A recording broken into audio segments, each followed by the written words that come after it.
ಏನು ಗೊತ್ತಿಲ್ರಿ ನಾವು ನಮ್ಮ ಸೊಸಿಗೆ ನಾನು ನಾಳೆ ಅನ್ಯಾಯ ಮಾಡಬೇಡಿ ಸರ್. ಅವ್ ಕೋಟಿ ನಮ್ಗೆ ಕೊಡ್ತೇವ್ರಿ ಸರ್. ಅವ ಕೋಟಿ ನಮ್ಮ ಅಣ್ಣ ಕೊಟ್ಟಾನಂದ್ರು ನಾವು ಕೋಟಿ ಕೊಡ್ತೇವ್ರಿ. ಅವ ಬೇಕ್ರಿ ನಮಗ. ಅವ್ನ ಶವದ ಮುಂದೆ ಅವ್ನು 10 ಲಕ್ಷಕ್ಕೆ 65 ಲಕ್ಷ ಬಡ್ಡಿ. ಮೀಟರ್ ಬಡ್ಡಿಗೆ ಮತ್ತೊಂದು ಬಲಿ. ರಾಜ್ಯದಲ್ಲಿ ಮೀಟರ್ ಬಡ್ಡಿ ದಂಧೆ ಹೆಚ್ಚಾಗಿದ್ದು ಇದರಿಂದ ಅನೇಕರು ಬೇಸತ್ತು ಸಾವಿನ ಕದ ತಟ್ಟುತ್ತಿದ್ದಾರೆ. ಹುಬ್ಬಳ್ಳಿಯಲ್ಲಿ ಮೀಟರ್ ದಂಧೆ ಮಾಡುವವರ ಕಿರುಕುಳ ತಾಳಲಾರದೆ ಸಿದ್ದಪ್ಪ ಕೆಂಚಣ್ಣವರ್ ಎಂಬುವರು ಟ್ರಕ್ ಕೆಳಗೆ ಬಿದ್ದು ಸಾವಿಗೆ ಶರಣಾಗಿದ್ದಾರೆ. ಮಹೇಶ ಚಿಕ್ಕವೀರಮಠನಿಂದ 10 ಲಕ್ಷ ರೂಪಾಯಿ ಸಾಲ ಪಡೆದಿದ್ದ ಸಿದ್ದಪ್ಪ ಅದಕ್ಕೆ ಬದಲಾಗಿ 65 ಲಕ್ಷ ರೂಪಾಯಿ ವಾಪಸು ಮಾಡಿದ್ದಾರೆ. ಇದರ ಹೊರತಾಗಿ ಹಣ ಕಟ್ಟುವಂತೆ ಪೀಡಿಸುತ್ತಿದ್ದ ಎನ್ನಲಾಗಿದೆ. ಕುಟುಂಬದವರ ಆಕ್ರಂದನ ಮುಗಿಲು ಮುಟ್ಟಿದೆ. ಎಲ್ಲರಿಗೂ ನಮಸ್ಕಾರ ಸರ್. ಈಗ ನಮ್ಮ ಹುಬ್ಬಳ್ಳಿ ಧಾರವಾಡ ನಡುವೆ ನಮ್ಮ ಕಮಿಷನರ್ ಬಂದು ಏನು ಹೇಳಿದ್ರೆ ಬಡ್ಡಿ ವ್ಯವಹಾರ ಇದ್ರೆ ಹೇಳ್ರಿ, ಏನಾರು ಇದ್ರೆ ಹೇಳ್ರಿ, ನಾನು ನೋಡ್ಕೊತಾನೆ ಅಂದ್ರೆ ಆ ನೋಡ್ಕೊತಾನೆ ಅಂದ ಕಮಿಷನರ್ಗೆ ಮಂದಿನ ನಾವು ಕೊಡ್ಸೀವಿ. ಒಳ್ಳೆ ಇವತ್ತು ನಮ್ಮ ಅಣ್ಣನ ಸತ್ತಾನ. ಈ ಕಮಿಷನರ್ ನಮ್ಮ ಅಣ್ಣ ಸತ್ತಲ್ಲೇ ಬರಲಿಲ್ಲ ಅಂದ್ರೆ ಮತ್ತೆ ಯಾವ ಬಡವ್ರಿಗೆ ಹೋಗ್ಯಾರ ಅವ್ರು? ಚಿಕ್ಕವೀರಯ್ಯನವರು ಅಂತ ಕೊಟ್ಟು 10 ಲಕ್ಷ ಕೊಟ್ಟಂಗೆ ಮಾಡಿ 65 ಲಕ್ಷ ರೂಪಾಯಿ ವಸೂಲಿ ಮಾಡ್ಯಾರಂತ ಸರ್. ಅವ್ನ ಕಡೆಗೆ ಕೊಟ್ಟಿದ್ದು ಕೇಳಿದ್ರೆ ಇದು ಉಲ್ಟಾ ಪಲ್ಟಾ ಮಾತಾಡ್ತೀನಿ ಅಂತ ಜೀವ ಬೆದರಿಕೆ ಹಾಕಿದ್ದಕ್ಕೆ ಅವ್ನ ಮಾನ್ಯ ಮರ್ಯಾದೆ ಹೋಗತ್ತೆ ಅಂತೇಳಿ ನಾವು ಅಂತಾರೆ.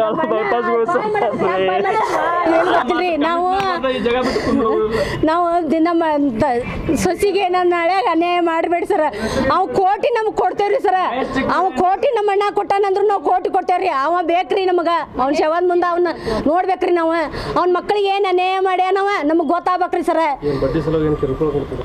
ಕಿರುಕುಳ ಕೊಟ್ಟಾನ್ರಿ ಸರ್. ಅವ ಕಿರುಕುಳ ಕೊಟ್ಟು ನಿನ್ನೆ ಸಾಯಂಕಾಲ ಹಣ್ಣ ಜೀವ ಬೆದಕ್ಕೆ ಹಾಕ್ಯಾನ್ರಿ ಸರ್. ಅವ ಸ್ಟೇಟಸ್ ಆಯ್ತು ಸರ್. ನಮ್ಮ ಅಣ್ಣ ಯಾರಿಗೆ ಅನ್ಯಾಯ ಮಾಡಿಲ್ರಿ ಸರ್. ಅವ್ ಯಾವಾಗೂ ತಿಂದು ಇನ್ನೊಬ್ರಿಗೆ ಅನ್ಯಾಯ ಮಾಡ್ಬೇಕಂದಿಲ್ರಿ ಸರ್.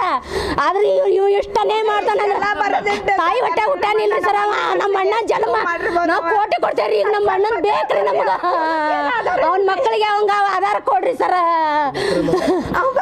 ನನ್ನ ಹೆಸರು ಬಸವಣ್ಣವರಿ.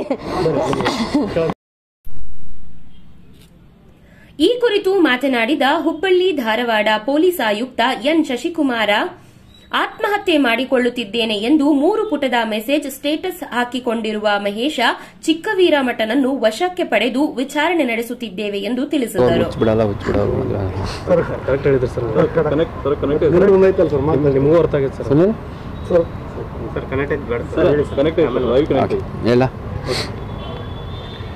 ನಿನ್ನೆ ರಾತ್ರಿ 12 ಗಂಟೆ ಸಮಯದಲ್ಲಿ ಉಣಕಲ್ ನಿವಾಸಿ ಒಬ್ಬರು ಸಿದ್ದು ಕೆಂಚಣ್ಣವರಂತ, ಸಿದ್ದು ಮಹಾದೇವ್ ಕೆಂಚಣ್ಣವರಂತ, ಸುಮಾರು 43 ವರ್ಷದ ವ್ಯಕ್ತಿ.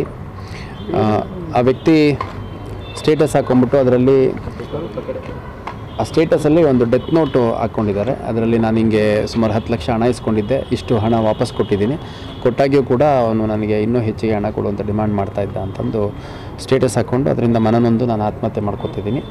ನಾನು ಇನ್ ಕೇಸ್ ನಂದು ಡೆತ್ ಆದಂಥ ಸಂದರ್ಭದಲ್ಲಿ ನಾನು ಲಾರಿ ಅಡಿಯಲ್ಲಿ ಬಿದ್ದರೆ ಆ ಲಾರಿ ಅವ್ರ ಮೇಲೆ ಕೇಸ್ ಮಾಡಬೇಡಿ ಅಂತ ಹೇಳ್ಬಿಟ್ಟು ಸುಮಾರು ಒಂದು 3 ಪೇಜ್ದು ಒಂದು ಪ್ರೊಲಾಂಗ್ ನೋಟ್ ಬರೆದ್ಬಿಟ್ಟು ಡೆತ್ ಬಾಡಿ ಸಿಕ್ಕಿದೆ ಅವ್ರದ್ದು. ಇದರಲ್ಲಿ ಬೈಪಾಸ್ ರೋಡಲ್ಲಿ ಸಿಕ್ಕಿದೆ. ನಂತರ ನಾವು ಪರಿಶೀಲಿಸಲಾಗಿ ಆ ವ್ಯಕ್ತಿ ಇವರಿಗೆ ಪರಿಚಯ ಇದ್ದವರೇ ಮತ್ತು ಕೆಲವು ವರ್ಷಗಳ ಕೆಳಗೆಲ್ಲ ಒಬ್ರಿಗೊಬ್ರು ಚೆನ್ನಾಗಿ ವಿಶ್ವಾಸದಲ್ಲಿದ್ದವ್ರೆ. ಮತ್ತು ಹಣ ಇಸ್ಕೊಂಡಿರುವಂಥದ್ದು ಮತ್ತು ಹಣ ಏನು ಇಸ್ಕೊಂಡಿದ್ದಾರೆ ಅದಕ್ಕೆ ಬಹಳಷ್ಟು ಬಡ್ಡಿಯನ್ನು ಕಟ್ಟುವಂಥದ್ದು ಕೂಡ ಇದೆ ಅನ್ನುವಂಥದ್ದು ಅವ್ರ ಕುಟುಂಬ ಸದಸ್ಯರು ಹೇಳಿದ್ದಾರೆ. ಆ ವ್ಯಕ್ತಿ ಯಾರಿದ್ದ ಮಹೇಶ್ ಅನ್ನುವಂಥವ್ರನ್ನ ನಮ್ಮವರಿಗಾಗಲೇ ವಶಕ್ಕೆ ತೊಗೊಂಡು ವಿಚಾರಣೆಯನ್ನು ನಡೆಸ್ತಾ ಇದ್ದಾರೆ. ಸೊ ಅವರ ಕುಟುಂಬ ಸದಸ್ಯರು 5 ಜನ ಅಕ್ಕ ತಂಗಿಯರಿಗೆ ಒಬ್ಬನೇ ಬ್ರದರ್ ಇದ್ದ ಅನ್ನುವಂಥದ್ದು. ಮತ್ತು ಭಾಳ ಅವರು ಹರ್ಟ್ ಆಗಿದ್ದಾರೆ.